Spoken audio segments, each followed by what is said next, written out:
Hello বন্ধুরা, আবার ফিরে এলাম লাভ নেক্সট ডোর ড্রামাটির দ্বিতীয় পর্ব এক্সপ্লেন করতে। তো দ্বিতীয় পর্বে অতীতের সিন দেখানো হয় যেখানে বৈশি ও চোয়াংকে পার্ট টাইম কাজের জন্য নিয়ে যেত, যাতে ওদের খরচা ওরা নিজেরাই ম্যানেজ করতে পারে। একদিন তো ওরা রেস্টুরেন্টে বাসন মাজার কাজে যায়, ওখানে অনেক বাসন ছিল। তখন চো ইয়াং সেখান থেকে চলে যাচ্ছিল, তখন বৈশিও তার পায়ে পড়ে এবং তাকে যেতে দেয় না। তখন চো ইয়াং তাকে সাহায্য করে দেয়। তারপর বৈশিও তার ঘরটিকে সাজানোর জন্য কিছু জিনিস কিনে এবং তার মার জন্মদিনে সোনার নেকলেস গিফট করে। তারপর বর্তমান সিনে আমরা দেখতে পাই বৈশিওর মা তাকে জিজ্ঞাসা করছে সত্যি কি ছেলেটিকে শেষ চিট করেছে। বৈশিও বলে হ্যাঁ। তারপর তাকে জানতে চায় যে কেন জবটি ছেড়ে দিয়েছে। তখন সে বলে 10 বছর ধরে এক কাজ করতে করতে সে বোর হয়ে গেছে, তাই সে ব্রেক নেওয়ার জন্য জবটা ছেড়ে দিয়েছে। তারপর তার ফিউচার প্ল্যান জানতে চাই। সে বলে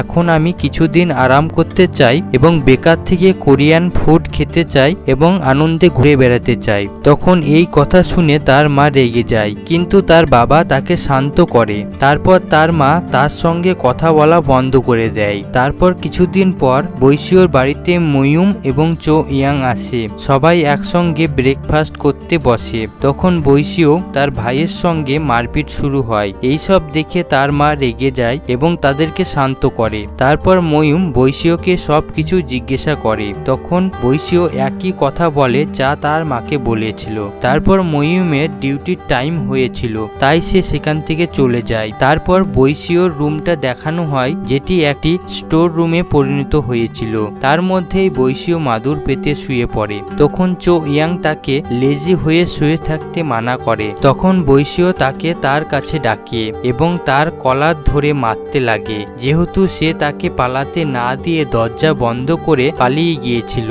তখন তাদের আওয়াজ শুনে তার মা আসে এবং তাদেরকে আটকায় এবং বৈশিওকে বকতে লাগে। তারপরে আমরা দেখতে পাই ইয়াং ইউ চো ইয়াং এর নতুন অফিস ওপেনিং এর জন্য রাইস কেক অর্ডার করে এবং সেটা অফিসে নিয়ে যাওয়ার জন্য বলে। তারপর অফিসে ইয়াং ইউ একটা ক্লায়েন্টের সাথে কথা বলছিল। তখন সেখানে চো ইয়াং এবং বৈশিও পৌঁছে যায়। তখন বৈশিও ক্লায়েন্টের সাথে কথা বলতে চলে যায় এবং বৈশিও তখন ইয়াং ইউ এবং নিয়মের সঙ্গে কথা বলতে লাগে। তখন দুজন মিলে বৈশিওকে চো ইয়াং এর ছোটবেলার কথা বলতে বলে। তখন বৈশিও বলে আমাদের প্রথম দেখা হয়েছিল 1995 সালে, যখন তারা আমাদের পাশের বাড়িতে শিফট হয়েছিল। তখন ও খুব সাদাসিধে লাজুক ছেলে ছিল। সে ফ্রান্স থেকে এসেছিল, তাই ফ্রান্সের ভাষা ছাড়া আর কিছু জানতো না। তখন আমি সিদ্ধান্ত নিয়েছিলাম আমি ওকে সাহায্য করব। যেহেতু চো ইয়াং এর বাবা মা দুজনেই কাজের জন্য সারাদিন বাইরে থাকতো,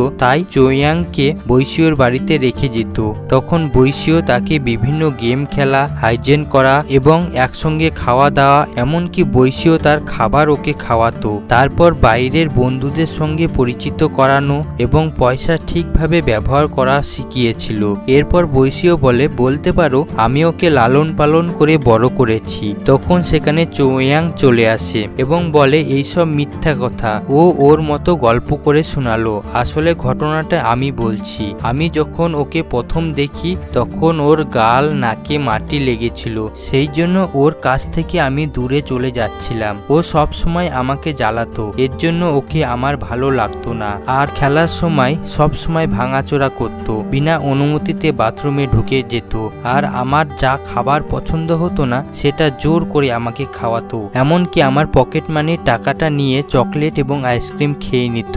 এইসব নিয়ে তাদের মধ্যে ঝগড়া শুরু হয়। তখন ইয়াং ইউ এবং নিয়ম ওদের কাছ থেকে বাইরে চলে যায়। তারপর বৈশিওর মাকে দেখতে পাই, যে বাজারে গেলে সবাই ওকে বৈশিওর বিয়ে ভেঙে গেছে এবং তাকে জব থেকে তাড়িয়ে দিয়েছে এই সব বলা বলি করতে লাগে। এইসব শুনে তার মার খুব রাগ হয় এবং সেখান থেকে চলে আসে এবং চো ইয়াং এর মায়ের কাছে চলে আসে। সেখানে এসে জানতে পারে কিছুদিন বাদে চো ইয়াং কোম্পানি ওপেন হবে, তাই একটা পার্টি দিবে, সেখানে তার ক্লাসমেটরা সবাই আসবে। এটা শুনে সে আরো শকড হয়ে যায়, কারণ সেখানে সবাই তাকে নিয়ে মজা করবে এটা ভেবে। তারপর বৈশিওর মা বৈশিওর বয়ফ্রেন্ডকে ফোন করে জানতে চায় কেন বিয়ে ভেঙে দিয়েছে, কিন্তু সে ফোন ধরে না। তখন বৈশিও সেটা দেখতে পায় এবং তার তার ফোন থেকে তার নাম্বারটা ডিলিট করে দেয় এবং বলে ফোন করার কোনো দরকার নেই। তারপর আমরা জানতে পারি বৈশিওকে আসলে কোম্পানি থেকে সাসপেন্ড করে দিয়েছিল এবং তার বয়ফ্রেন্ড তাকে ধোকা দিয়েছিল।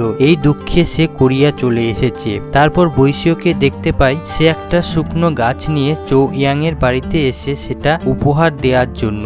তখন চো ইয়াং বলে কাল বিকালে নিয়ে আসতে। তখন বৈশিও বলে সে কাল বিকালে আসতে পারবে না কারণ তার একটা কাজ আছে। তারপরের দিন সকালে আমরা দেখতে পাই বৈশিওর মা সাজছে চো ইয়াং এর অফিস ওপেনিং সেরেমনিতে যাওয়ার জন্য। তখন তার গোল্ডেন নেকলেসটা সে খুঁজে পাচ্ছিল না। তখন বৈশিও খুঁজতে লাগে কিন্তু সেও খুঁজে পায় না। তখন তার মা এমনি চলে যায়। তারপর তার মা যেমন ভেবেছিল তেমনটা হয়। তার ক্লাসমেটরা বৈশিওর ব্যাপারে আলোচনা করতে লাগে। তখন তার খুব খারাপ লাগে। তখন সে মুখে হাসি রেখে আনন্দ থাকার অভিনয় করে। তারপর সে যখন ওয়াশরুমে যায় তখন সে তার ক্লাসমেটদের খারাপ কথা শুনে নেয়। তখন সেখানে বৈশিও চলে আসে তার মাকে নেকলেসটি দেওয়ার জন্য। তখন চো ইয়াং তাকে দেখে নেয় এবং ভিতরে নিয়ে আসে এবং কিছু খাবার আনতে চলে যায়। তখন বৈশিওর মা তাকে দেখে বলে তুই এখানে এসেছিস কেন এবং তাকে চলে যেতে বলে কারণ তার বান্ধবীরা তাকে দেখতে পেলে অনেক প্রশ্ন করবে।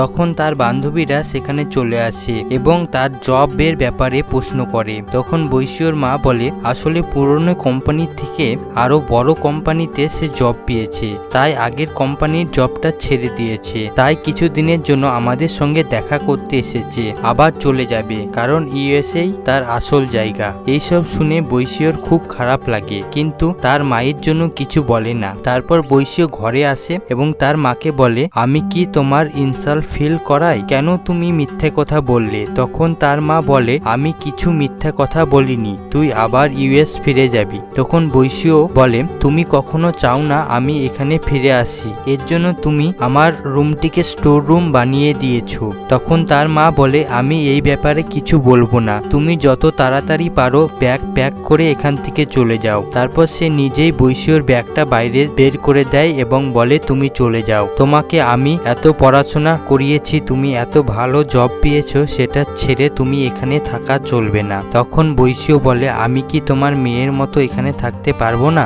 আমি জব ছেড়েছি বলে আমার সঙ্গে এমন করছো, তুমি কখনো জিজ্ঞাসা করেছো যে আমি ঠিক আছি কিনা? তখন তার মা তাকে চলে যেতে বলে। তখন বৈশিও দুঃখী হয়ে বাইরে চলে যায়। এইসব কথা চো ইয়াং শুনে নেয় এবং বৈশিওকে দেখতে যায়। সে একটা বাচ্চাদের পার্কে বসেছিল। সে দুঃখী ছিল কিন্তু ইয়াংকে দেখে আনন্দে বাচ্চা বেলার কথা বলে আর হাসতে লাগে। তখন চো ইয়াং বলে আমার সামনে অভিনয় করার দরকার নেই, যদি কাঁদতে ইচ্ছা করে তাহলে কাঁদো। তখন বৈশিও খুব কাঁদতে লাগে। তখন তার মা দুঃখ অনুভব করে এবং বৈশিও রুমটা দেখতে লাগে। তারপর পরের দিন সকালে তার মা চো ইয়াংকে ডাকে এবং তার রুমটা ডেকোরেট করিয়ে নেয়। তারপর বৈশিও বাড়ি ফিরে তার রুমটা দেখে এবং চমকিয়ে যায় এবং মা বলে বাইরে চিৎকার করে বেরিয়ে আসে এবং জিজ্ঞাসা করে এটা কে করলো? তখন তার বাবা বলে তোমার মা চো ইয়াংকে ডেকে এটা করিয়েছে।